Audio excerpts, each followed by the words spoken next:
Hello everyone, welcome to Ace Learning with Shivam sir. My name is Shivam Yadav. Today we will cover 24th May current affairs और जिसमें हम कुछ static part भी देखेंगे। तो चलिए स्टार्ट करते हैं। आज जो स्टैटिक पार्ट होगा वो हमारा यूनाइटेड नेशंस के बारे में होगा। आज का जो हमारा पहला क्वेश्चन है वो है in which city is Amudan chemical company located. तो इसका जो हमारा आंसर हो जाएगा वो हो जाएगा Mumbai. Amudan Chemicals Private Limited is a private company incorporated on August 21st, 1979 in Mumbai, India. Amudan chemicals private limited जो कंपनी है उसको 21 अगस्त को इस्टेब्लिश किया गया था 1979 में, और ये मुंबई बेस्ड कंपनी है। मुंबई बेस्ड कंपनी है। ये न्यूज़ में क्यों है? ये न्यूज़ में इसलिए है क्योंकि हाल ही में जो इसका अ, जो बॉयलर होता है जहाँ पर केमिकल्स बनाए जाते हैं उसमें ब्लास्ट हो गया। उस ब्लास्ट के कारण कुछ 7-8 पीपल की जान चली गई और वहीं पर 80 से 85 लोग जो हैं वो घायल हैं। इसी वजह से ये कंपनी न्यूज़ में है, तो इस पर क्वेश्चन बन सकता है। नेक्स्ट जो हमारा है वो है which country gave the name Remal to new cyclone. मतलब जो रेमल नाम दिया है किसी साइक्लोन का, वो रेमल नाम किस कंट्री ने दिया है ये आपको बताना है। तो जो नाम दिया गया है वो दिया गया है पापुआ न्यू गिनी के द्वारा। पापुआ न्यू गिनी के द्वारा ये रेमल नाम दिया गया है। जो साइक्लोन आने वाला है कहाँ पर, वेस्ट बंगाल और बांग्लादेश की कोस्ट पे ये टकराएगा और एक्सपेक्टेड है कि 26 मई की इवनिंग में ये पहुंच जाएगा। तो जितने भी साइक्लोन्स होते हैं, चाहे अरेबियन सी में हो, इंडियन ओशियन में हो, या फिर जो बे ऑफ बंगाल है या फिर किसी और जगह पर हो, तो साइक्लोन को नाम दिए जाते हैं ताकि उनको अच्छे से आइडेंटिफाई किया जा सके, ईजिली आइडेंटिफाई किया जा सके। तो वो किसी ना किसी कंट्री के द्वारा नाम दिया जाता है, तो इसीलिए एग्जाम्स में इसके ऊपर क्वेश्चन बन जाता है। आगे जो हमारा होगा मिशन है वो क्या है? नेम है यूनाइटेड नेशंस, सभी जानते हैं। इसको जो फाउंड किया, इसकी जो स्थापना हुई थी वो 24 अक्टूबर 1945 में हुई थी।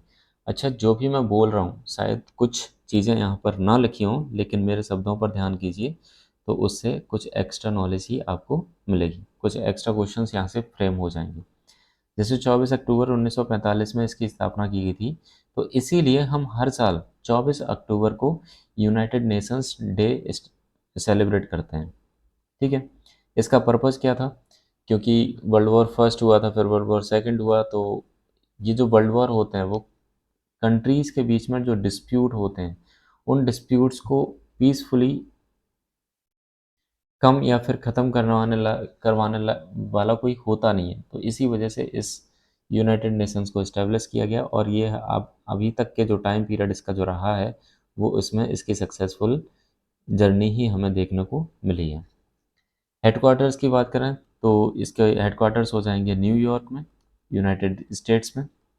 एडिशनल ऑफिसेस इसका न्यूयॉर्क जो है, जो हेडक्वार्टर है, उसके अलावा भी अगर ऑफिसेस की बात करें तो जेनेवा में स्विट्ज़रलैंड, वीना ऑस्ट्रिया और नायरोबी केन्या। की ऑर्गन्स इसकी कौन कौन सी हैं? जनरल असेंबली, जो कि जनरल असेंबली की जो मीटिंग होती है वो हर साल में एक बार होती है। अगर कोई स्पेशल नीड होती है तो किसी भी टाइम पर वो स्पेशल मीटिंग बुलाई जा सकती है। जनरल असेंबली, जो इसको जनरल असेंबली बोला क्यों गया? क्योंकि जितने भी मेंबर स्टेट हैं यूनाइटेड नेशंस के, वो सभी एक असेंबली में इकट्ठे होते हैं, वहाँ पर डिस्कशन होता है, तो इसीलिए उस असेंबली को बोला जाता है जनरल असेंबली। ठीक है। सिक्योरिटी काउंसिल, सिक्योरिटी काउंसिल का जो रोल है, responsible for maintaining international peace and security. जो भी इंटरनेशनल पीस और सिक्योरिटी का जो काम होता है वो इंटरनेशनल सिक्योरिटी काउंसिल को दिया गया है। सिक्योरिटी काउंसिल देखती है कि किसी भी कंट्री के बीच में जो डिस्प्यूट्स चल रहे हैं तो उसको हम कैसे पीसफुली डिसॉल्व कर सकते हैं। परमानेंट मेंबर्स, सिक्योरिटी काउंसिल के जो कुछ परमानेंट मेंबर्स होते हैं, 5 परमानेंट मेंबर्स होते हैं, और कुछ नॉन परमानेंट मेंबर्स होते हैं, उनकी स्ट्रेंथ होती है 10। जो नॉन परमानेंट मेंबर्स होते हैं उनके हर 2 साल में इलेक्शन होते हैं, हर 2 साल में उनको चुना जाता है, नॉन 10 परमानेंट मेंबर्स को। और बाकी के जो 5 परमानेंट मेंबर्स हैं वो हैं China, France, Russia, United Kingdom and United States. International Court of Justice की बात करें तो ये जो कोर्ट है इसका फंक्शन रहता है कि जो मेंबर स्टेट्स हैं उनके बीच में अगर कोई डिस्प्यूट होता है तो वो इंटरनेशनल कोर्ट ऑफ जस्टिस में जाकर वहाँ पर उस डिस्प्यूट को ख़त्म करवा सकते हैं, वहाँ पर जस्टिस मांग सकते हैं। इसकी जो हेडक्वार्टर है वो है हेग में, Netherlands. Economic and social council, इकोसॉक भी बोलते हैं। इकोसॉक का जो मेन वर्क है वो है जो यूनाइटेड नेशंस के ऑफिसेस हैं, जितना भी वर्क है उसमें फाइनेंशियल और जो भी फंक्शनल जो भी चीज़ें हैं उनको देखभाल करना, उसके रिलेटेड जो भी वर्क है वो इसको सॉल्व करता है। सेक्रेटेरिएट की बात करें तो सेक्रेटरी जनरल, इसके जो हेड हैं वो सेक्रेटरी जनरल होते हैं, और अभी सेक्रेटेरिएट के जो हेड हैं वो हैं Antonio Guterres. World Health Organization जो है वो जेनेवा में इसका हेडक्वार्टर है, स्विट्ज़रलैंड। इसकी जो रोल है वो directs and coordinates international health with in the UN system. मतलब वर्ल्ड हेल्थ ऑर्गेनाइजेशन का जो काम है वो है पूरे वर्ल्ड में जो भी हेल्थ से रिलेटेड चीज़ें होती हैं उनके बारे में देखभाल करने का जो काम है वो यूनाइटेड वर्ल्ड हेल्थ ऑर्गेनाइजेशन का है। जैसे जो कोविड-19 आया था तो उसमें जो मेन क्रिटिसिज्म मिला था वो डब्ल्यूएचओ को मिला था, क्योंकि उसने पूरी तरीके से चाइना के लोगों पर, चाइना की जो गवर्नमेंट है उस पर अपनी पकड़ नहीं बना पाई थी। उनको जो भी उनके वर्क थे कोविड-19 के से रिलेटेड उनके नहीं कर पाया था, इसलिए इसको क्रिटिसाइज़ किया गया। तो हेल्थ से रिलेटेड ये है। United Nations Educational, Scientific and Cultural Organization, जिसको हम शॉर्ट फॉर्म में यूनेस्को भी बोलते हैं, इसके जो हेडक्वार्टर्स हैं वो पेरिस, फ्रांस में हैं। ये promotes world peace and security. United Nations Educational, Scientific and Cultural Organization का जो काम है वो एजुकेशन, साइंस और कल्चरल के बेस पर पूरे वर्ल्ड में पीस और सिक्योरिटी को प्रोवाइड कराना है। United Nations Children's Fund, UNICEF जिसको हम शॉर्ट फॉर्म में बोलते हैं, इसका जो काम है वो चिल्ड्रन के बारे में जो भी डेवलपमेंटल जो भी चीज़ें होती हैं वो उनको देखभाल करता है पूरे वर्ल्ड लेवल पर यूनिसेफ। इसके जो हेडक्वार्टर्स हैं वो न्यूयॉर्क सिटी में हैं, USA. United Nations Development Programme, United Nations Development Programme जो है इसको शॉर्ट फॉर्म में यूएनडीपी बोलते हैं, इसका जो हेडक्वार्टर है वो न्यूयॉर्क सिटी में ही है, यूएसए में। इसका जो रोल है वो works to eradicate poverty and reduce inequalities. Poverty को कम करना, ख़त्म करना, और रिड्यूस इनइक्वालिटीज, जो अमीर गरीब में जो फ़र्क होता है उसको कम करने का इसका काम है through sustainable development. Sustainable development अभी तक 17 सस्टेनेबल डेवलपमेंट्स जो गोल हैं वो अचीव बनाए गए हैं, 2030 तक अचीव करने के लिए बोला गया है। देखते हैं। इंटरनेशनल मॉनेटरी फंड, हेडक्वार्टर्स हो जाएंगे वॉशिंगटन डीसी, यूएसए। रोल जो है इंटरनेशनल मॉनेटरी फंड का, बेसिकली वर्ल्ड बैंक और इंटरनेशनल मॉनेटरी फंड ये दोनों ही एक साथ वर्क करते हैं। इंटरनेशनल मॉनेटरी फंड किसी भी कंट्री को अपने फाइनेंशियल स्टेबिलिटी या फिर जो भी वहाँ पर जो फंक्शन चलता है उस गवर्नमेंट को हेल्प करने के लिए आईएमएफ होता है। अगर वर्ल्ड बैंक की बात करें तो वर्ल्ड बैंक का जो हेडक्वार्टर्स हैं दोनों के ही वॉशिंगटन डीसी में है, यूएसए। वर्ल्ड बैंक जो रोल करता है वो किसी भी कंट्री जो डेवलपिंग कंट्रीज हैं उनको फंड प्रोवाइड कराता है ताकि वो अपने कंट्री में ज़्यादा से ज़्यादा डेवलपमेंट करा सकें। I hope you understood. की डॉक्यूमेंट्स, मतलब जो यूनाइटेड नेशंस जो है वो किसी डॉक्यूमेंट्स के ऊपर वर्क करेगा ना, तो उसके जो डॉक्यूमेंट्स हैं उनको बोलते हैं चार्टर। तो यूनाइटेड नेशंस के जो चार्टर है वो साइन किए गए थे जून 26, 1945। Universal declaration of human rights, मतलब जो ह्यूमन राइट्स हमें जो मिले हुए हैं उनका जो डिक्लेरेशन हुआ था वो हुआ था दिसंबर 10, 1948। अब यहाँ से एक क्वेश्चन बनता है कि हम हर साल ह्यूमन राइट्स डे मनाते हैं, तो कौन से दिन मनाते हैं? वो मनाते हैं 10 दिसंबर को। क्यों मनाते हैं? क्योंकि उसी दिन यूनिवर्सल डिक्लेरेशन हुआ था किसका? ह्यूमन राइट्स का। Major initiatives and programmes, sustainable development goals, ये पॉवर्टी को कुछ 17 सस्टेनेबल डेवलपमेंट गोल्स हैं जिनको हमें 2030 तक कंप्लीट करना है, अचीव करना है। जो सभी मेंबर्स स्टेट हैं उनको अचीव करना है 2030 तक।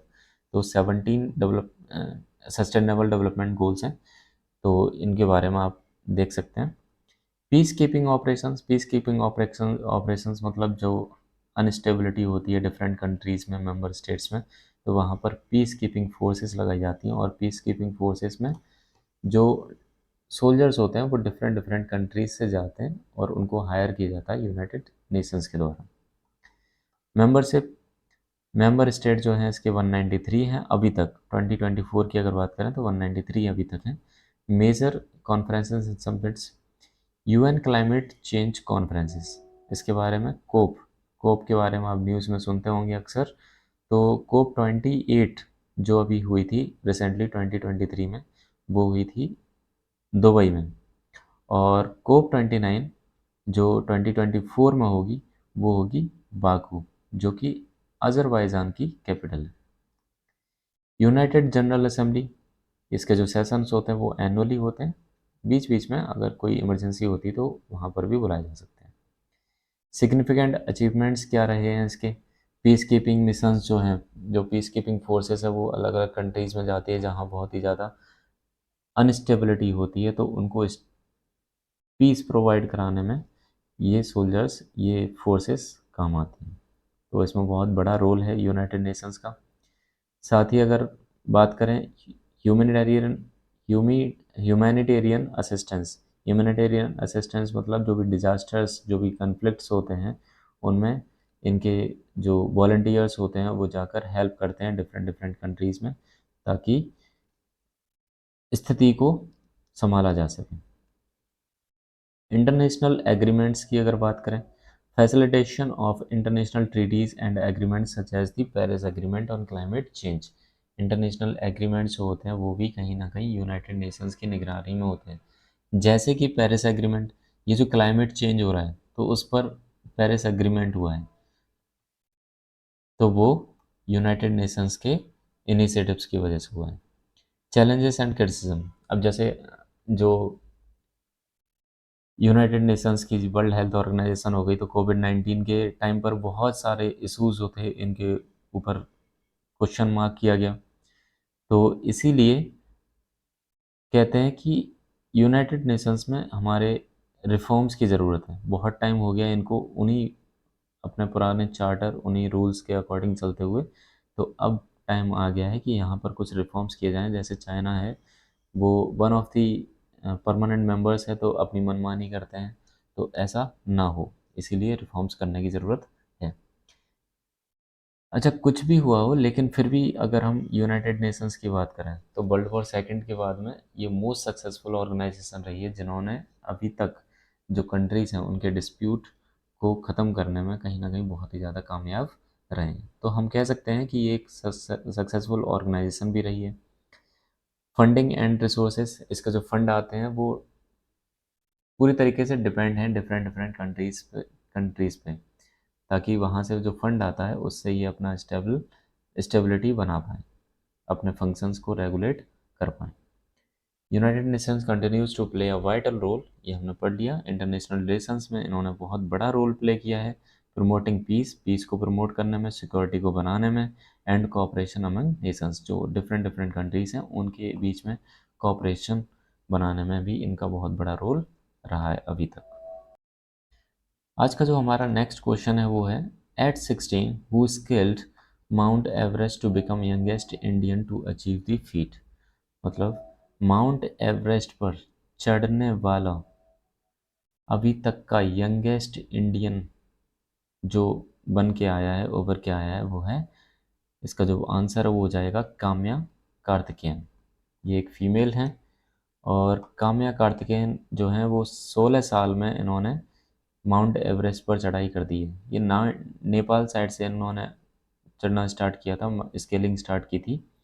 और ये ना केवल इंडिया में यंगेस्ट माउंटेनियर रही हैं जिन्होंने अभी तक माउंट एवरेस्ट पर पहुंची हैं, वर्ल्ड में सेकंड यंगेस्ट हैं। मतलब इंडिया की बात करें तो फर्स्ट नंबर पर रही हैं और वर्ल्ड में सेकंड यंगेस्ट ये हो गई हैं। The first Indian who claimed Mount Everest, अगर फर्स्ट इंडियन की बात करें जो माउंट एवरेस्ट पर जिसने चढ़ाई की थी तो वो है lieutenant colonel Avtar S Cheema. First Indian women who claimed Mount Everest, Indian women first कौन सी रही हैं तो Bachendri Pal. First Indian women who claimed Mount Everest twice, यहाँ पर देखना थोड़ा सा अंतर है, ये फर्स्ट इंडियन विमेन थी लेकिन इन्होंने सिंगल टाइम किया है, लेकिन फर्स्ट इंडियन विमेन जिसने 2 बार माउंट एवरेस्ट पर क्लेम किया है, चढ़ाई की है, तो वह है संतेश यादव। सॉरी। तो आज की करंट अफेयर्स हमारी यहाँ पर फिनिश होती है। तो आज के लिए आपके पास एक क्वेश्चन है, आप इस क्वेश्चन का आंसर कमेंट बॉक्स में जरूर करिएगा, जिसका आंसर सही होगा मैं उसको पिन कर दूंगा। What is the theme? International day for biological diversity. Hope you like this session, so please subscribe, like and share between your friends and family members. Thank you.